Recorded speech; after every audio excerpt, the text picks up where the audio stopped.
What's going on, guys? Fullst here, and I'm back with another video. In today's video, I'll be doing an in-depth HECARIM jungle guide. HECARIM right now is a very strong champion. He is starting to get picked up more and more. Overall, he just farms the jungle so fast. His ganks are really good, and with Conqueror, he skills so well into the later stages of the game with team fights and all that. His ultimate's very versatile. He just pretty much has it all, and yeah, overall I would highly recommend you playing him, trying him out. He's a pretty easy champion to play as well. So yeah, let's just get right into the runes. Wait, hang on, before we continue this video, I quickly want to introduce you guys to Quarterback, or also now known as Club.gg. This is an app where you can participate in certain challenges: max kills, max assist, best KDA, max CS, in 3 different types of maps, in the Summoner's Rift map, ARAM and ARUF. Completing these challenges will give you coins, which can be used to buy skins, join raffles. Skins can also be discounted by leveling up in the app itself. And you can just buy literally any skin you want. You can go search for a Silas skin. Every skin is there. Maybe a Karthus skin. Every skin is here. Also, with the discounts, you can see here a normal skin that would be more expensive otherwise is now cheaper. You can simply just click it, select the summoner that you've linked to Club.gg, and then redeem your prize to get your skin to your account. If you are interested in this app and want to join my club as well, that is possible. Just click the top link in the description, press the join club, then register, and then press play for club. I do want to mention that every single week, whoever ends first in my club will also personally get some RP from me, just to give back to what I get from this app. I hope to be competing with you guys against other clubs, and also a friendly competition, of course, between you guys to get that first place spot for the free RP that I'll personally give to you. And yeah, hope you guys enjoy the rest of the video. Now, first, before anything else, I do want to mention that Predator is also an option on HECARIM. I personally don't like it that much, but it's a very good early game gank tool. It scales pretty well into the early mid game, but then as soon as the mid to late game comes, with Predator on HECARIM and going for a more damage heavy build to go with that, kind of it falls off, and that's really why I don't like it. But the Predator setup is like this, and then you can go for celerity and water walking to speed that boost, like get a bigger speed boost up. It's pretty much just a one-shot tool. You literally run into a lane and insta-kill somebody with this. So yeah, that's all there has to be said about the Predator route. Now, for the Conqueror route, though, the one I would recommend you to go for, just because it scales so well. You do lose the early game. When it, like, not lose the early game, let's just, you have a little bit weaker of an early game because your ganks are less, like, impactful. Because with Predator, you can instantly just run in at, like, god speed and just run into somebody and insta-kill them. You still have that option with Ghost and your E as well, but it does less damage than, of course, with Predator, so you're in that way less likely to get the kill early on.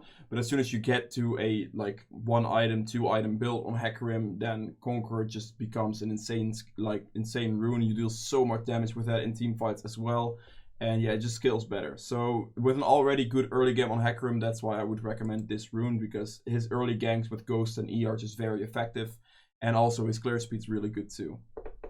Now, going from Conqueror, you want to get Triumph. Triumph is literally just like the best one out of these, because you can run into a team fight and then tank a lot, just because you're HECARIM and you have a lot of healing already. And then Triumph will, for each kill that you get, restore your missing HP, and then in a lot of situations this will help you a lot also. When you get kills or assists, it grants you 20 extra gold, which stacks up throughout the game. Now, after that, you want to get to Tenacity in most of the games, because of the fact that the attack speed and the bloodline or the lifesteal don't really do much for you. Like, attack speed is nice and all, but most of your damage is going to come from your Q anyway, and you really only auto-attack to get a Sheen proc off. Apart from that, it doesn't necessarily do much. The Tenacity, however, is the biggest one here, because you just do not want to get CC'd to oblivion.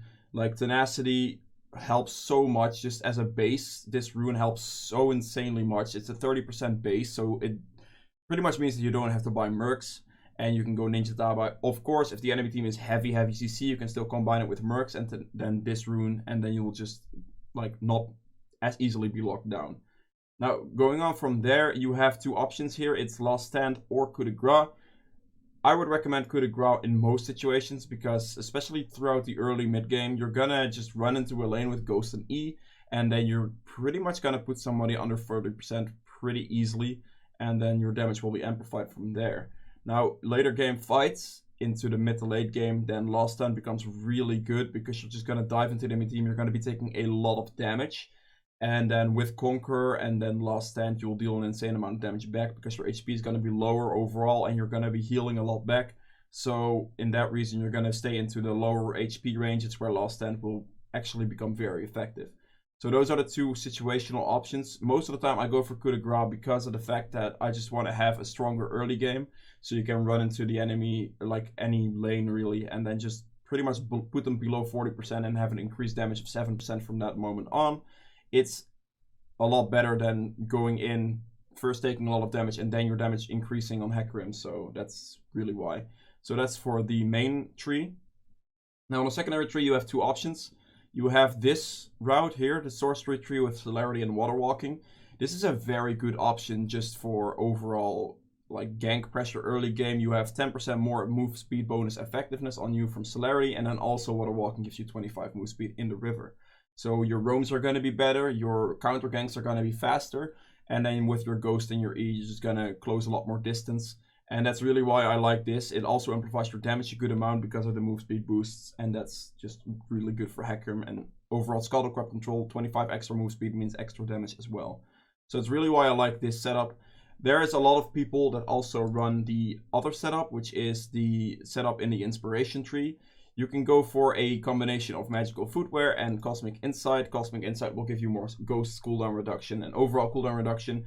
And then because of magical footwear, like you can go for this, and a lot of people do, but the reason I don't like it is because I like to get the blue smite with boots on my first back, and because I like to do that, and a lot of people like to go red smite on HECARIM as well, which is viable, but I prefer the blue smite and the boots on the first back, so that's really why magical footwear isn't really for me. And also this will just give you more damage in general. Magical footwear is for the people that want to go for the red smite and then a warrior build that way, so you don't have to buy boots early, and then you can go that route. But that would be completely situational, and if that's the playstyle you prefer, then you can go for that. I just have a completely different one with this secondary tree right here. I'll explain both of them as well in the item section. So the runes on the end of this is just double adaptive force, because you don't really need attack speed or like CDR from this. It's literally just double adaptive force to get more Q damage in and just overall more burst that way. And then this one is whatever fits best into the enemy team. If you have AP opponents, you can get magic resist, AD like Ziggs or something. You can get the armor. If you're facing tanks, then get HP, because that will be most effective then. So yeah, that's the runes. Let's just get right into the item build now. Alright, so for the items, you have the Hunter's Talisman on HECARIM with a refillable potion start. This is the best start across the board. Hunter's Talisman works really well with HECARIM, and it works on his Q and his W. So if you get to a Raptor camp on, let's say, 30% HP, and you cut the camp out a little bit with your W on, and then just like Qs on the camp, you'll be full HP in no time. And that's really just why you want this. You need that for the sustain. Also, it's very good for a mana sustain, which is very, very good on HECARIM, because you are using a lot of mana to clear your jungle. So yeah, just overall get this and you're fine. Now first back, there are two options. Again, as I just said earlier, with depending on what runes you went. If you went for the runes that I go for with celerity and water walking, then the Stalker's Blade with the boots back is your best option. This is the back you usually want to go for, which is easily achieved by doing a full clear with a scuttle, which should be very easy on HECARIM. Also, if you get a gank or counter gank opportunity, then of course it's going to be very easily affordable. But yeah, this is just the one you want to go with, or I go with, because if you have Ghost, you have E and Blue Smite. Right before you connect, you Blue Smite somebody, your move speed is going to spike, and that way your damage is also going to spike. So you're pretty much just going to run into them and just hurt like an absolute truck, starting from this stage onward. Like the Blue Smite boot stage, it's going to give a lot of mobility, a lot of damage, and that's really what you're looking for. And that's also why I really like this, is as soon as you back and go to a lane with this, Ghost and E, the target you're going for, which in my case usually is bot lane, the target I will be going for in that case will just guarantee to blow their summoners. That's always gone, but you are very likely to just get a kill, because you can instantly half HP somebody. And if they're already half HP, you can just kill them from that range. So that's really why I go for this back, and this is why I like this so much. The blue spawn on HECARIM, the move speed boost is very good for just straight burst and also sticking to people. Because if you blue smite somebody, you can get 1 or 2 Qs more, like off extra that you wouldn't have been able to get off otherwise. And that will mean a lot of damage in the long run. Also, you're very tanky, so red smite isn't as necessary. But if you do like the other style of going for the magical footwear and then the CDR from that, then red smite becomes a better option because you're not going for a little bit more early game focus. You're really going for the like a little bit more scaling monster that HECARIM will become with Conqueror, because you're going to be able to survive fights a little bit better with like with this red smite in the later stages. You're going to have a little bit less damage in the early mid game, but in the mid to late game this is going to scale up very well. And of course you have the 1-for-1 potential that's a lot better with red smite because of the damage reduction. So that's really what you're looking for there. This is more of an early game focused, a little bit more gank heavy style that can just get you like snowballing really easily, or like a lot better than the red smite would. Red smite you can still snowball really easily on HECARIM if you get ganks off here and there, but that's just the main difference between it, and that's the choice you're gonna have to make. Because if you go for the red smite, then usually people follow this up with the warrior enchant just to have that damage from this, and then as soon as you complete the warrior enchant you're gonna get your magical footwear boots, and then that's when people scale that through with boots into Triforce into just damage items in general. So that would be the build with that, and that's just your that's the option then. So I'm gonna go to my build mostly. Just know that that damage build is the way you build it. You go warrior, red smite into magical footwear boots. You'll get them by that time. You get tier 2 boots, Triforce, and just GA, Strix, whatever just works damage wise in that situation. Now for the other build, my build is you have this as your starting items. This will be your jungle item. It got buffed this patch as well. So now it has 300 bonus magic damage, making your jungle clear very quick and very easy. It's also going to make you very tanky because of all the bonus HP. So that's really, this is the one I always go for. But before I get that, I always rush a Triforce. Like rushing a Triforce on HECARIM is such a massive power spike, because of the fact that you get the move speed boost from Phage, you get the damage increase from Sheen, and also CDR and attack speed from this. That attack speed from this item is really all you need. It's gonna be very noticeable in just damage increase. This item is absolutely insane on HECARIM, and these items right now alone will get you through it. And then just going for a big damage spike in Triforce is what I do. It gives 5% move speed and 20% CDR, which all like that combos really well with HECARIM's kit in general. And this is going to make your damage insane.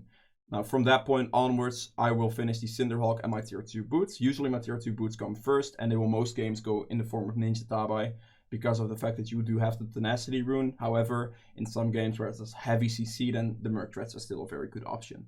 But the build order is literally this. You go Stalker's Blade, Boots of Speed, then go for Triforce. This can come in the form of the Sheen first, but you can also go Phage first. I always go for these two items, and this one is kind of just never really an item I pick up. It's usually an item that comes with finishing Triforce. If you have enough money for Phage, buy this, because this is more consistent, more damage. Sheen is more burst, but yeah, it's completely up to how much gold you have. So if you have Phage, buy Phage. If you don't have the money to buy Phage, but you have the money to buy Sheen, and just follow these items back to back.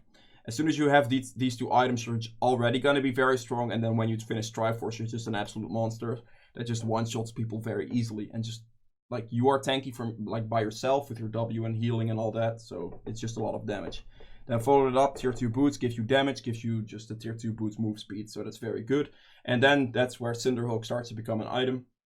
At this stage, Cinderhawk just is there to make you more tanky. You have the Triforce spike, and usually you're snowballing pretty hard on HECARIM because he's just that good of a ganker early game and that good of a champion to snowball with. You can farm really fast, and then Cinderhawk will apply, speed up your farming a lot more. So you can farm even faster because of the burn it gives to the minions and monsters because of the 300% bonus effect. But then also you're going to be a lot more tanky in the same situation. So you're going to farm faster, which means you can gank more, snowball harder, be more tanky, go into fights more. And that's really why I like this setup. I like the setup this way. Early game focus into a big damage item, which is still focused around just getting ahead early game. And then just going into a more tanky route. Now going from here, you have a lot of different options. If you are doing really well in snowballing, you can go easily for a Strix, no problem. This item will amplify your damage a good amount, whilst also making you very tanky when you dive into a fight. When someone tries to burst you down, you get a lot of extra health from that, and that's really effective. Also, this scales really well with Cinderhawk, obviously.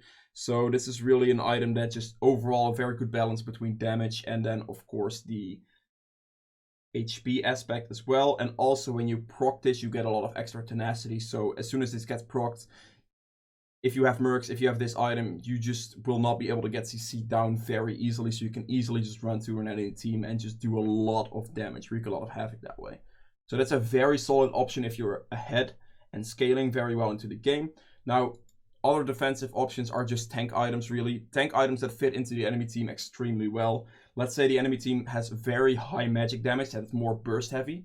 Then Spirit Visage is a very good item. If the enemy team has a lot of consistent magic damage with consistent spells that need to hit you, let's say like Kai'Sa's stuff, Cassio, Nico, whatever champions that try to do more consistent damage. And with Nico, I mean more on-hit type of Nico than anything else. Just any mage that does consistent damage with the same spells, then Adaptive Helm is better that way. So those are two very good items. You have the Stone Plate. This is usually an item that I finish my build off with, because as HECARIM you dive into the enemy team a lot. So getting the 80 armor and 80 magic resist that way is very, very good. But also, if you get into a situation where you're like getting kind of close to dying maybe, or just in more trouble, you can also activate Stoneplate to be a lot more tanky in that specific scenario. You can soak up a lot more damage that way and then retaliate whilst you already stack up your Conqueror. So you can go in, stack up Conqueror whilst you like use Stoneplate, do a little bit less damage at that stage, but then scale the damage better after Stoneplate deactivates. You've tanked a lot of their damage, and that's really why I like this item that much. Now, of course, you have armor items as well. These come in the form of the Deadman's Plate as an option. This is mostly an item I only pick up if I'm against full AD comps. So let's say the enemy team is full AD, I get these 3 items. I can finish that into a Strix with a Deadman's Plate and like a Thornmail or a Randuin's, depending on if they're crit heavy or not. That's going to be very, very tanky into AD comps, and then also this move speed becomes very good.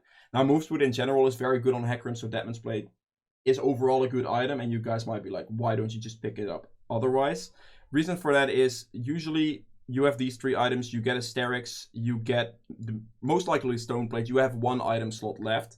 You can look at it a couple different ways, but most of the games I have Ninja Tabai. I'm very tanky with this item already. This is going to give me 80 armor as well, and then just getting the extra magic resist from this will also improve my healing a lot. And since you with Conqueror and your W rely on a lot of healing, then Spirit Vengeance becomes a much better solution than Deadman's Plate would as a single like tank item. It's gonna give magic resist, it's gonna give health, CDR, all that, which is very, very nice on you. But then also that 30% increased healing is just gonna make you way more insane than a Deadman's Plate move speed would. This is more of a one-shot type of item that still makes you a little bit more tanky, but yeah. So only if I'm against full AD comps, I will go for a Deadman's Plate in that situation, because then the move speed will actually matter and the armor stacking is more of a different type of scenario. So because magic resist won't really help you that much, and then that's just the way that works. Now you also have the option of going for a Guardian Angel instead of like Stoneplate. Guardian Angel is more of a snowbally item that I tend to pick up after like a Strix, if this is the case, because then I go for these 3 items into Strix and I'm really far ahead. I can just try to preserve my bounty, try to still allow me to go in very, very deep and just do as much damage as possible without having to worry about dying as much. And in those situations, Guardian Angel is a very good option. So yeah, that's pretty much the build for HECARIM. If you guys have any questions on this, make sure to put those in the comments below. I'll do my best to answer those questions for you. If you guys have enjoyed this video so far, please make sure to hit the thumbs up button, it helps a lot. And yes, just see you guys in the gameplay section. Alright, welcome to the gameplay section of this guide. As you can see, I am playing HECARIM, of course, into a Kha'Zix. This is one of the more difficult matchups because Kha'Zix actually has the upper hand on HECARIM throughout the entire game, unless of course you get fed, and he doesn't. The real issue with this matchup is that Kha'Zix literally just insta-kills you every time he sees you if you're alone, and you can't beat him throughout the early few levels. Mid-game is going to be difficult as well, and late game just depends on the positioning. You are very tanky, so you might be able to survive then, but yeah.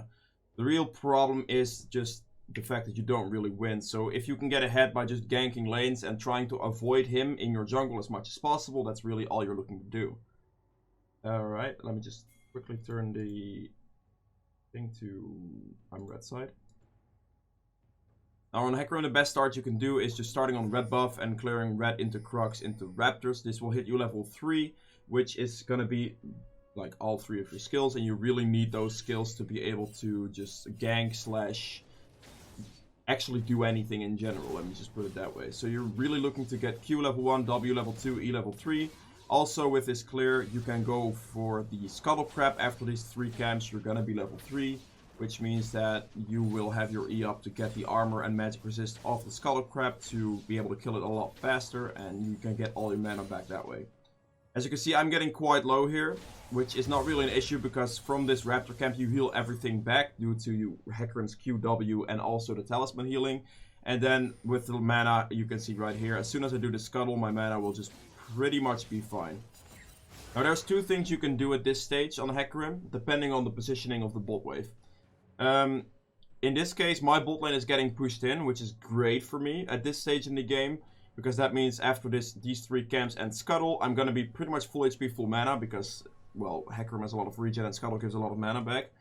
And if bot lane is pushed in like this, all you really have to do on HECARIM is press Ghost, run in with E, and then pick a target, really. Any target you hit, they're gonna have to use their summoners.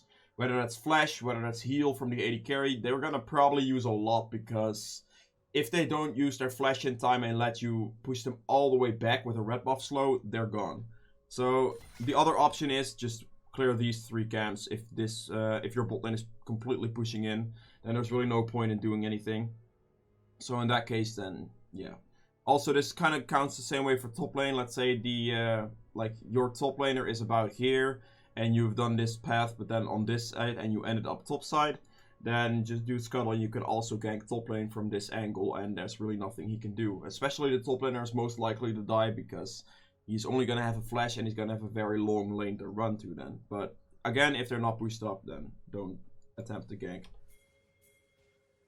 As you can see right here, I put my Ghost, I put my E. I try to get behind anyone really. The Jinx flashes there really well, and then I just switch targets. I couldn't get my timer on Soraka anymore. Well, actually, could I have done that? I don't think so. I mean, look at this E duration right here. So I run past Soraka right now. I definitely could still have gone for the Soraka in that case. Jinx already flashed, Soraka only used barrier, Jinx used both summoners. This gank is completely fine. Like, you burn both summoners of the AD carry, you burn barrier as well, and I'm just gonna get out alive. There's really not much they should be able to do at this point. So all I can do from now on is just go back to clearing my jungle camps here. And yeah, Ahri looks to go for the Roam bot lane. I might actually get a kill. But just doing a gank like that and burning summoners, even if you don't get a kill there, it's already very good. Like, it's just your Ghost for pretty much all of their summoners, so that's really, really good. Now, Gangplank's 0-2 by now, which is kind of unfortunate. Right, here I hit level 4. I should have a decent amount of gold. Yeah, that's the ideal first back. Getting your blue smite with your boots is really the back you're looking for on HECARIM. From there you just keep clearing your camps. I think I might look for a top gank at this stage. Let's see. I see the Akali, so just start running with E. You want to activate your E as far away as possible while still being able to be in range for the hit on the enemy champion. This way, I don't know about that one. Let me just look back at this, because let me look at his cooldowns right here. She is going to be very annoying and use her Shroud, which is just stupid to gank. At this point, he literally could have just followed me through that one. He probably could have gotten the kill on Akali. It's all good, whatever. I kind of just inted on that one, I suppose. I thought we could still get the kill in that stage right there, but clearly not the case. Might be because Gangplank is just too behind and Akali was too ahead, but yeah. That aside, that was just a misplay then on my part. Alright, my bot lane is winning at least. That's mostly because of the early gank probably that just kind of snowballed that lane. Forcing out all their summoners and just giving my bot lane complete BRIO. Kind of did it. I get the kill on Oriana right there. Give it to Ahri. I just smited it for the assist. Not sure why I did that, to be honest, because getting kills on HECARIM early game is very essential. Ahri kind of ints on that one. It's all good. Just go back to clearing your jungle at this point. The main thing on HECARIM you want to remember is that as soon as you get levels and a Triforce, then you should be good no matter what. Like, you can easily carry through a game. You can see right here, I'm trying to still clear my jungle as efficiently as I possibly can. Gangplank ints again, sadly. So he's 0-4 right now. My bot lane is doing pretty well due to the early gank, and my mid lane is going equal enough, so that's fine. Akali is kind of low. Yeah, I mean, the problem with this play right here is just Akali got the kill on the Gangplank without using her ultimate. Looks like, so that's kind of unfortunate. So she gets me with the ultimate. All I needed to do was connect with the Akali in that case, but I couldn't get in range to get the E to connect, so then she kind of just killed me with her ultimate. I fully did not expect her ultimate to be up in that situation, so there's really not much that I could have done there. I mean, I couldn't, I guess I shouldn't have dove her, but I didn't expect the Akali to still have ultimate in that situation. Now right here, I just decided to abandon top lane at this stage, I think. So yeah, I'm just gonna clear this and just gank bot lane with the rest I can. If like a laner like this, if a lane is ungankable, don't gank it. That's really what I'm trying to say. I tried it twice on Akali, died twice, so that's really not worth it. At this stage, bot lane is getting engages here, so I just run in, hit on the Jinx, just get the kill on Jinx. Also, with this blue smite on HECARIM, you want to make sure that as soon as you start leaping towards them, then press blue smite, it still activates as the extra attack damage, extra move speed. So we're going to do the increased damage, and it's just the best timing for it, because then it becomes undodgeable. Now here, because we killed Jinx, I can easily start going for this Ocean Dragon. That's really what I'm doing right now. See Kha'Zix, so I instantly back out of that situation. I can't let Kha'Zix jump on me, because he just literally insta-kills me. There he is. Look at that damage. There's really nothing I can do. He nearly one-shots me, but my team was behind me, so I just decided to ult fear him and fear him away from me. Don't go behind him, because that would have killed me for sure. And yeah, that's just that. As you can see here, I am still trying to keep my CS up as best as I can. This isn't the best early game for me, apart from like the initial gank I did on bot lane. The rest didn't really go too well because, well, I mean, I tried to gank top lane a little bit too much. But on HECARIM, this doesn't necessarily matter too much. You skill very well into this stage of the game, as you can see right here. I'm starting to just play a lot more aggressive, and right here, bot lane is pushed up. I just simply press Ghost, press E, pick a target. Alright, she flashes out of that one. Jinx is pretty much dead in that situation, and I just take the kill. Now this is where I decided to just start playing very, very aggressive. As soon as you get Sheen and Phage, you should be able to start playing a lot more aggressive. And then as soon as you get the Triforce, then it's kind of over, because you just are such an absolute monster at that. You can just snowball a game from just having Triforce. Now here red is up, take red buff. Jinx shows bot lane again, so that pretty much just means that with the wave we can easily dive. We see the Soraka coming in from the side here though, so I just start prepping my E a little bit, go for the Soraka. She should not have flashed up because I burned that earlier. She just dies. Akali shows bot lane though, so that's kind of a problem. I decide to go for the Jinx here just because, well, she's the best target I could have gotten. I could never have gotten away from the Akali, so you also have to take note of that. If you see a situation like this, like for example you're here, I could have ulted out maybe, but Akali, knowing that Akali ultimate is just complete bullshit and she has a lot of like potential to close that gap, she probably would have been able to catch up with me, and I might have even baited Ezreal into a death in that situation. So I just opted to go for the Jinx, do as much damage as possible, maybe even get the kill, but Ezreal got it in this situation, so that's fine. Alright, here I'm just going back to just clearing my jungle. I need to get my experience up mainly. HECARIM skills very well with levels and experience and items. So especially Conqueror HECARIM, if you have some items on that and are able to survive through fights, then you're just gonna be a complete monster. Right here at level 10. Just go back. I really want to try to get my Triforce at this point, so I definitely want to look towards backing that. Triforce is the biggest power spike HECARIM has. So for this situation, like, as soon as you can get it, just back for it. That's definitely what you want. They're doing Rift Herald right there. Nothing much I can do about that one. I am right now just waiting for a position to get a catch on somebody. Right, just waiting around. See the Oriana all the way pushed up in mid lane, so you literally simply press Ghost. You press E once you kind of know that you're in range to still land your E. As you can see, my E timing is pretty much perfect on the end to hit like the champion on max range. So you kind of want to get a feel for that. It's going to take a couple of games to get a feel for that E range, but just try to press it as early as possible while still being able to hit champions, because it just does a lot more damage with a lot more distance. So right there I run into the Soraka, insta-kill the Soraka. I want to go for the Soraka first instead of going for Ori, because Soraka is able to heal the Oriana, and Oriana is pretty much way more out of position than Soraka, so she's a free follow-up kill at that stage. You have a lot of burst with that initial Ghost E hit on somebody, and then combining that with Smite, you can instantly half HP like an AD carry, or like kill a Soraka instantly, so that's really, really good. Checking for camps if they're up or not. They're clearly not up, so I'm just gonna go towards my own jungle again and just rotate to clear on this one. My red buff will be spawning soon, so I definitely want to get picking that up. At this stage I am sitting on 1400 gold, so I definitely need to look towards backing quite soon. I do have ult up and I do have my smite up as well, so I could maybe look for an engage. I do in this case want to wait on Ahri and Ezreal. Don't go in preemptively. Always try to go in when your team can actually back you up. Right here off to the side, waiting for a potential E engage again. Oriana walks up a little bit too far, so I can easily walk on her. She flashes, which pretty much means that she's out. The teleport instantly comes in from the Akali, and I have to respect that champion a lot because she's level 13 right now. So this fight we can instantly just back off. The Akali used her teleport and we can take that. Oriana also used her flash, so I didn't really burn anything. I literally just used my E for that trade. That's really good for me. Right here. Just farming my camps, and I think I should look towards backing here. Yep, there we go. That's my Cinderhawk plus Ninja Tobias, and this is the next big power spike. Getting tier 2 completed boots with Cinderhawk makes you incredibly tanky, whilst also just giving you, like, it gives you the survivability to proc out your Conqueror throughout the fight. So right here, actually.